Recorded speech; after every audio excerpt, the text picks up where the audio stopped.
आपको जो सैनपुर में गंगा किनारे जो महापुरुष के दर्शन हुए थे वो कौन थे? उन्होंने आपसे क्या उपदेश किया? आपने एक बार सत्संग में बताया। हाँ, सत्संग में बताया। वो बड़ी दिव्य घटना थी। बड़ा किंचन जीवन वहां व्यतीत हो रहा था। पहले क्या था कि गंगा किनारे भ्रमण करते थे, तो जहाँ कहीं एकांत से आश्रम मिल जाता और शांत, तो वहां फिर 2 वर्ष 4 वर्ष ऐसे रुक भी जाते थे। तो वहां काफी समय तक रुके। वहां एक ही महात्मा थे, पंजीरी बाबा उनको कहते थे, क्योंकि पंजीरी प्रसाद देते थे। कभी कभी कोई श्यामावस्या पूर्णिमा गंगा स्नान करने कच्चे घाट थे तो वहां आ जाते थे, मगर वहां कोई नहीं आता था। और वहां भोजन व्यवस्था थी कि एक पुजारी जी आते थे, वो अरहर की दाल और 2 रोटी वो बनाकर भोग लगा के रख जाते थे। तो उनको दे दिए, तो हम 2 बजे दिन के ऐसे ले तो जैसे लिया, तो काफी समय हो गया था वहां रहते। और बारंडा एक पुराना था, उसमें लेटते थे जाके ऐसे जमीन पे। जे ही लेटे, थोड़ी देर में ही जड़ता भाव आ गया शरीर में। जड़ता मतलब मैं हिल नहीं सकता, पूरी चेतना, कोई मतलब सो नहीं रहे, पूरा दिन का समय है, एकदम ऐसे जड़ता। लगा शरीर को क्या हो रहा है। इतने में भारी सुगंध एकदम। अरे चूंकि एकांतिक विषय है इसका, क्या पर एक बार सत्संग में वर्णन कर चुके, इसलिए आपके प्रश्न पर उसका ऐसी अद्भुत सुगंध जो एक मतलब उन्माद पैदा कर रही थी। हिल नहीं सकते हम। ऐसे बारंडा था और ऐसे गंगा जी बिल्कुल मतलब 150 कदम दूर। तो मतलब लेटे लेटे आराम से गंगा जी को देख सकते हो। दृष्टि तो खुलाई थी, देखा कि गंगा जी की धारा से एक महापुरुष प्रकट हुए, श्वेत वस्त्र धारण किए हुए, ऊपर और नीचे भी श्वेत केशरी, बड़ी अद्भुत कांति। ये हम कोई स्वप्न नहीं देख रहे थे। और धीरे धीरे कदम उनके चले आ रहे हैं और वो कुछ बोल रहे हैं। नजदीक जब आए तो आभास से हो कि ये सुगंध जो हमें पहले आई थी वो इनके श्रीअंग से आई थी। एकदम अद्भुत सुगंध, अद्भुत कोमलता, एक दिव्यता। और वो आए, सर को उठाया, ऐसे गोद में रख लिया और बस ऐसे हाथ ऐसे यहाँ कर रहे थे, ऐसे ऐसे, और बोलते जा रहे थे। वो जीवन में उसी क्षण से स्वीकार किया, जो बस ऐसे 2 मिनट ऐसे ही। फिर उठे, ये कोई स्वप्न नहीं था। और फिर गए और गंगा जी की धारा में ऐसे लीन हो गए। बड़े व्यक्त अव्यक्त महापुरुष हैं। महापुरुष जन जब देखते हैं कि ये जीव लालायित है भगवत प्राप्ति के लिए, तब वो आकर कृपा कर देते हैं। उन्हीं की कृपा से भगवत प्राप्ति होती है। अपना साधन तो एक निमित्त मात्र है, कृपा से भगवत प्राप्ति होती है। ये जो बड़े बड़े व्यक्त अव्यक्त महापुरुष हुए हैं, यही आते हैं और अपने स्पर्श से, संभाषण से, उपदेश से भगवत प्राप्त बना देते हैं। जैसे उड़िया बाबा की व्याकुलता बड़ी थी, तो नर नारायण भगवान आकर के उपदेश किए थे 2 श्लोक का, वही उनको ब्रह्मबोध संपन्न। तो ये जो बड़े महापुरुष हैं, जो भगवत प्राप्त महापुरुष है, वो हैं। जब सृष्टि में किसी को देखते हैं कि भगवत प्राप्ति की व्याकुलता है, तो फिर वो कृपा कर देते हैं आकर के। तो ये एक अव्यक्त घटना थी, भावावेश में कभी सत्संग में वर्णन कर दिए होंगे। तो ऐसा था शैनपुर में ऐसा। और कोई भी उपासक जब सच्चाई से चलेगा भगवत मार्ग में, तो बड़े बड़े महापुरुष कृपा करने लगते हैं। जैसे देवर्षि नारद और अंगिरा जी स्वयं आकर के पूज्य भाई जी से, हनुमान प्रसाद पोद्दार जी से पहले दिन ही सूचना हो गई थी कि कल आएंगे, पूरी व्यवस्था थी। आए देवर्षि नारद जी, अंगिरा जी, भाई जी से चर्चा हुई, फिर वो अंतर्ध्यान हो गए। तो ऐसे बड़े बड़े महापुरुष। अब जैसे इसी सभा में कोई महापुरुष आए मिलना चाहे, तो वो सिर्फ उसी को दिखाई देगा जिससे मिलना, क्योंकि पार्थिव दृष्टि है। नेत्र 3 होते हैं, एक होते हैं चर्म चक्षु, एक होते हैं ज्ञान चक्षु, एक होते हैं प्रेम चक्षु। ज्ञान चक्षु प्रकट होते हैं बुद्धि में, प्रेम चक्षु प्रकट होते हैं हृदय में। चर्म चक्षुओं से माया देखी जाती है, ज्ञान चक्षुओं से तत्व दर्शन होता है, आत्मस्वरूप का बोध होता है, और प्रेम चक्षु से प्रभु का दर्शन, उनकी लीलाओं का दर्शन, उनकी दिव्यता का। तो इन चक्षुओं से उन्हें देखा जाता, इन्हीं चक्षुओं में वो प्रकाशित होते हैं, ज्ञान चक्षु या प्रेम चक्षु। तो जैसे भगवान प्रकट हो तो उसको वार्ता सुनाई देगी, वो भगवान बात कर, लेकिन कोई देख नहीं सकता, कोई वो वार्ता सुन नहीं सकता। यही यही वार्ता होगी, वो सुनाई नहीं देगी। जैसे पूरी सृष्टि में फैला हुआ है, कोई भी शब्द हो। अभी आप जैसे वो ट्रांजिस्टर नहीं होता था, बोले लखनऊ लगा, तो पकड़ के लखनऊ में क्या गया जा रहा है वो सुना दे रहा है। लेकिन यहीं बैठे बैठे वो भी वाणी फैली हुई है, लेकिन वो यंत्र है तो पकड़ लिया ना। ऐसे ही महापुरुषों की वाणी, भगवत वाणी छा रही है। अब हृदय में जितनी ज्ञान शक्ति बढ़ेगी उतनी पकड़ता चला जाएगा, वो छाई हुई बाड़ी है। तो ऐसे ही बड़े बड़े महापुरुष विराजमान हैं, भगवान स्वयं विराजमान। जहां भक्त कीर्तन करता है, नाम जप करता है, मंत्र जप करता है, वहां भगवान उपस्थित। मद भक्ता यत्र गायंती तत्र तिष्ठामि नारदा, भगवान कहते हैं जहां मेरा नाम वाणी, जहां श्याम श्यामा तहां नाम वाणी सुनत, श्याम श्यामा सुबस नाम वाणी निकट, श्याम श्यामा प्रगट। प्रगट सुनते हैं पर हम देख नहीं पाते क्योंकि हमारे अंदर भी योग्यता नहीं। और जहां नाम जप और मंत्र, तो वो योग्यता आ जाती है। समझ पा रहे हैं आप? हाँ, बड़े महापुरुषों की कृपा से ही भगवत प्राप्ति होती है, वो योग्यता आती है। तभी तो कहा मात संगस्त दुर्लभ हो, अगर निर्वाह कर ले जाए तो अमोघस्य निश्चित भगवत प्राप्ति हो जाती है। तो ये महापुरुष सृष्टि में हैं और उन्हीं की कृपा से सब होता है। नहीं तो जैसे जंगहा लोहा कभी आभूषण मुकुट नहीं बन सकता, पर पारसमणि के स्पर्श से सोना बनकर वो मुकुट बनकर के श्री विग्रहों पर विराजमान हो जाएगा। ऐसे ही देहधारी कोई चिदानंद तत्व का साक्षात, तो वो जो चिदानंद तत्व का साक्षात्कार के महापुरुष है, जब देखते कि बहुत तड़प रहा है तो उसको योग्यता प्रदान कर देते। भगवान के पहले भगवत प्राप्त महापुरुषों का साक्षात्कार होता है, तब भगवान का साक्षात किसी को भी। जैसे ध्रुव जी को भगवत साक्षात्कार हुआ तो पहले भगवत प्राप्त देवर्षि नारद जी का साक्षात्कार हुआ, उन्होंने उपदेश किया, तब ध्रुव जी को भगवत। जैसे प्रहलाद जी को भगवत साक्षात, तो पहले देवर्षि नारद जी का, पहले महापुरुष का साक्षात्कार, फिर भगवत साक्षात्कार होता है। महर्षि, जैसे अभी हम सबको आपका सानिध्य हो रहा, तो हम यही सूचक माने कि श्री जी की भगवान की कृपा का अनुभव तत्काल विभीषण जी को हुआ जब हनुमान जी के दर्शन किए। अब में भा भरोस हनुमंता, बिनु हरि कृपा मिले नहीं।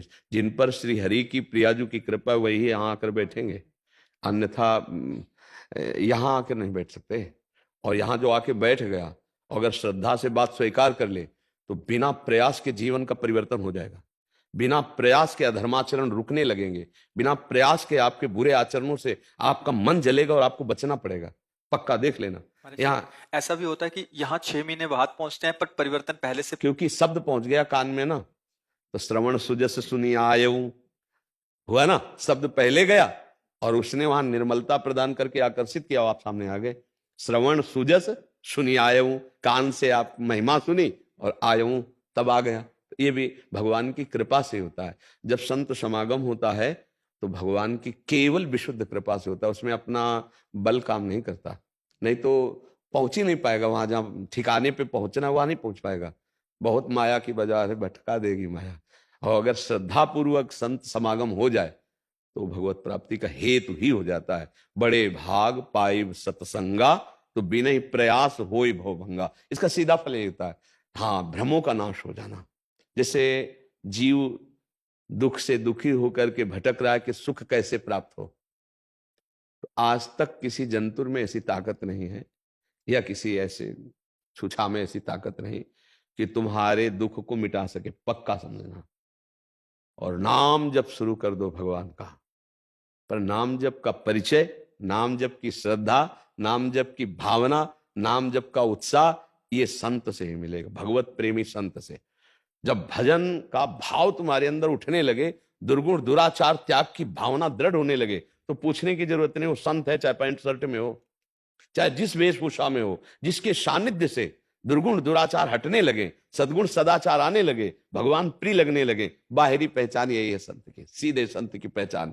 बड़े भाग पाइब सत्संगा, तो बिना ही प्रयास होई भव भंगा। संसार का भ्रम नष्ट हो जाएगा। भोगों का जो मलिन भोगों का प्रपंच हमको घसीट रहा था, अब उस पर विजय प्राप्त करने की बात है। जैसे कई भाई बहन आके बताते हैं हम ऐसे ऐसे ऐसे थे, अब ऐसे ऐसे ऐसे चल रहे हैं, तो ये उनको पावर कहां से मिला? शब्द ब्रह्म है। जब श्रवणेंद्रिय में गया तो उसने घसीट दिया उनको, उस सतमार्ग की तरफ लाके खड़ा कर दिया। तो जैसे आप लोग सामने बैठे हो, अब यदि आप दुर्गुण दुराचार करो तो बस ये समझ लो कि बहुत बड़ा अभाग्य है कि संत समागम मिलने के बाद हमारा सुधार नहीं हुआ, तो फिर कहां सुधार होगा, कहां सुधार होगा। इसलिए सबसे प्रार्थना है कि हरिजू की तो बड़ी कृपा आपके ऊपर है, हमारे ऊपर है, सबके ऊपर। हमें मनुष्य शरीर दिया, मनुष्य शरीर दे के हम भ्रमित होकर कहां भटक रहे थे, हमें साधु समागम दे दिया, सही आचरणों में चलने का हमें ज्ञान दे दिया। देखो इतने शास्त्र हैं, आप कितना पढ़ोगे?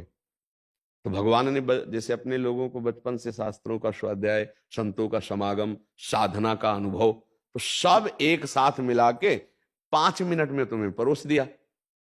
जो 50 वर्ष की आयु में संतों ने अनुभव करके लिखा, फिर उसको वो सब 5 मिनट में परोस दिया। तुम्हें भागने की जरूरत नहीं, सब जगह ढूंढ के सब जगह अब उसे पालो आप। आपको जो वर्षों साधना से मिलती है वो 5 मिनट में आपका अनुभव बन गया। अब जैसे तुम यहाँ की बात सुन लो और मनन कर लो, तो आप जाओ, अब आपके कान इतने गहरे हो गए कि आपको सब बातें हल्की लगने लगेंगी। जहां सुनोगे ना तो आपकी कटिंग शुरू हो जाएगी, नहीं नहीं नहीं नहीं। सत्य वस्तु को सुनने के बाद अब फिर आपको जैसे और सुनने, तो अगर पकड़ नहीं तो बात अलग है, अगर पकड़ लिया है तो आपके कान इतने गरू हो चुके हैं कि अध्यात्म चर्चा के सिवाय अरे यार का ये सब मनोरंजन है, ऐसे चलने लगेगा। अरे यार नहीं, ये सब मनोरंजन है, छोड़ो, अध्यात्म बात को पकड़ लो। ये हुआ कैसे? संत समागम से। बहुत बड़ा लाभ है।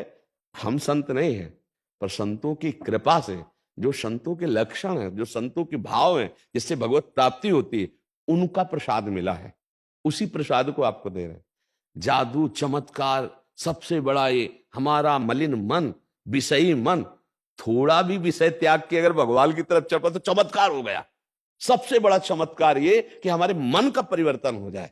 बाहरी प्राकृतिक थोड़ा चमत्कार हो, जादू टोना मंत्र ये सब हो सकता है, मानते हैं, हो सकता है, मंत्रों का अनुष्ठान करो, ऐसा तुम्हारे मलिन मन का सतमार्ग में ये सबसे बड़ा ये होता है भगवान के प्रेमी संतों की कृपा से होता है कि हमारा मन भगवान की तरफ चल पड़े, विषय रस का त्याग करने लगे, भगवदानंद रस का रसास्वादन करने की चाह प्रगट, ये संतों की कृपा से होता है। वही बड़े बड़े संतों की कृपा, आज जो आप पान कर रहे हो ना, ये संतों की कृपा प्रसाद पान। इस जीवन में संतों की कृपा मिली, बचपन से निकले बड़े बड़े महापुरुष दया किए।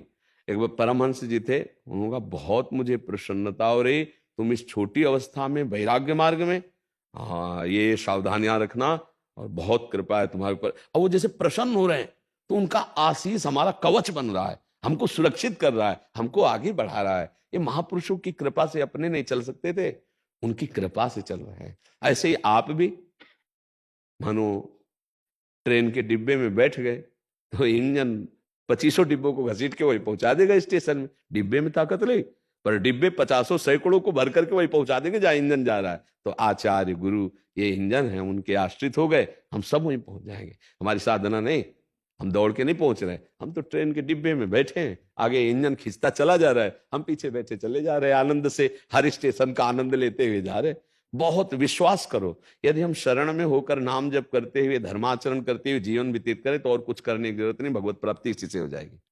नाम जब चल रहा है, धर्माचरण हो रहा है, चरित्र पवित्र है, भगवत प्राप्ति, चाहे गृहस्थ हो चाहे चरित्र दूषित है तो चाहे आप जो भेष रख लो, फिर वो बात नहीं बनेगी। देखो सबसे बड़ी खास बात है चरित्र। और इस समय हमारा घाटा सबसे ज्यादा चल रहा है, चरित्र दूषित हो रहे हैं, नहीं हो रहे। हाँ, ये बद दुखद बात है कि हम चरित्रहीन होते चले जा रहे हैं, हमारा चरित्र लुटता चला जा रहा है। हम समझते हैं कि जैसे भारत, तो वो हमारे आदर्श नहीं है, हम उनके आदर्श हैं। भारत आदर्श रहा है हर देश का, ऋषि मुनि ब्रह्म ऋषि सब जा करके विदेश आदि में अपने भगवान नाम का यश कीर्तन है नहीं। और अगर कोई विशेष बौद्धिक स्तर का है तो हमारे देश के, तो महात्मा बुद्ध जी हमारे ही देश के थे ना। जितने भी बड़े बड़े महापुरुष बाहर गए और जो धर्म का, मोक्ष धर्म का, भगवत धर्म का, वो सब भारत से ही तो है ना। तो हम दूसरे का अनुकरण करके अपने आचरणों को हीन कर ले, चरित्रहीन कर ले, तो हमारी मूर्खता होगी। दूसरे हमसे चरित्रवान बन रहे हैं और हम दूसरों का अनुकरण करके हम चरित्रहीन हो रहे हैं, तो हम गलत हो रहे हैं। हमारे को अपने देश और अपने धर्म और अपनी महिमा को समझना चाहिए। भगवान नाम जप करना और संत समागम मिल जाना, मानो भगवान ने न्योता भेज दिया कि आ जाओ। जैसे हनुमान जी गए तो विभीषण जी आ गए राम जी के पास, राम जी ने तिलक कर दिया। यही परम पद देने वाले प्रभु हैं जो ये हमको दुर्लभ। कहाँ बैठे हो? वृंदावन की पावन भूमि में। क्या सुन रहे हो? बोले भगवत चर्चा। किसके सानिध्य से? बोले संतों के सानिध्य। हाँ, ये दुर्लभ कृपा प्राप्त हुई है। सुत दारा धन लक्ष्मी पाप